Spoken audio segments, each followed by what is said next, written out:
Hello, my name is Ava Morrison and this is Physics 1 Lab 4, Oscillations. I'm going to start with a brief introduction, then get into some background physics concepts that will be important to understand for this lab. I'll then show our analysis of the video and tracker and detail our computational model. Finally, I'll share the results and answer some final questions about the lab. The purpose of this lab was to develop a computational model that accurately reflects the motion of a mass oscillating on a spring and use the energy principle to find the change in kinetic, potential, and total energies over time. To do this, we'll need to combine several fundamental concepts, including Newton's second law, the spring force, and the energy principle. For a brief preview of the results, I was able to develop a successful computational model, and the energy graphs revealed that this system does satisfy the energy principle. Before we get into the lab, there are a few fundamental principles I want to cover. The first two are the position and velocity update formulas, the derivations of Newton's second law that we've been using in all labs so far. We also have to know the formula for the spring force, or Hooke's law, where the spring force is equal to the negative stiffness k times the stretch of the string multiplied by the L vector pointing from the fixed to moving end of the spring. To generate our energy graphs, we'll also need to use a few energy equations.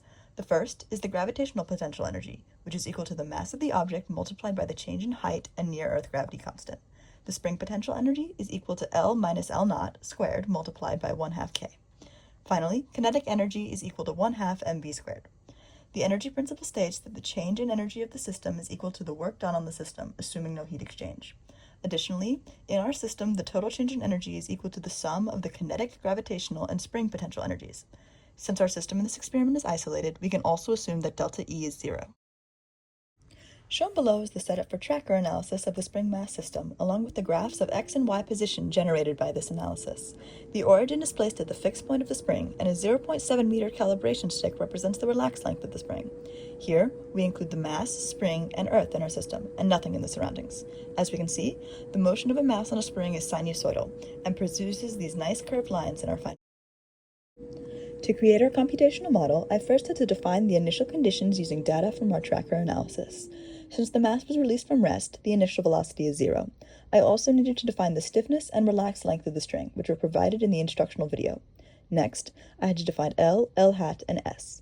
The magnitude of L at a given point is the length of the spring, and I could use the spring force equation to calculate K and S from there. Next, I used the equations from earlier to find the kinetic, gravitational, and spring potential energies, and applied the energy principle by adding these values together for the total energy of the system. Now that all of these conditions were set, I could simply repeat the process from earlier labs of finding the net force, this time by adding the gravitational and spring forces, then updating the velocity and position in each calculation loop. Finally, I had to calculate the energy change by redefining our K, UG, and US within the calculation loop. This gives the new energy of the system after the spring has changed position and velocity. To find the change in energy, I subtracted the initial value for each energy type from its updated value. This process is what generates the energy graphs of our system that we're about to take a look at. And here are the final results of our computational model as compared to the tracker data. The experimental data is in red, while the model is in blue. As you can see, the actual motion of the system matches the expected motion generated by our model almost exactly in the x direction, and pretty closely in the y direction. Additionally, the energy graphs are consistent with the energy principle. As expected, the kinetic energy change fades out over time, while the gravitational and spring potential energies counteract each other to keep the spring in motion and the total energy change of the system at a stable 0. A few possible sources of error in this lab include human error in tracker, as we counted this as a point mass instead of finding the actual center of mass, and the assumption of 0 initial velocity. Does our data satisfy the energy principle? Yes, because the total energy change remains at 0 throughout, despite fluctuations in the type of energy.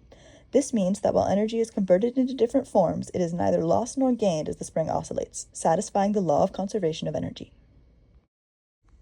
How can we use this data to determine the oscillation period?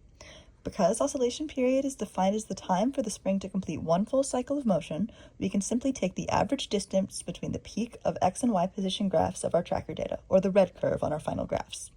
We do this by measuring the total time between all full oscillations and dividing by the number of peaks in the graph. As you can see, both methods yield extremely similar results, meaning that either could be used to effectively determine the period of oscillation. This is because the x and y position graphs were extracted from the same data, and period of oscillation is calculated independently of x versus y motion. That's all for this lab. Thank you for listening.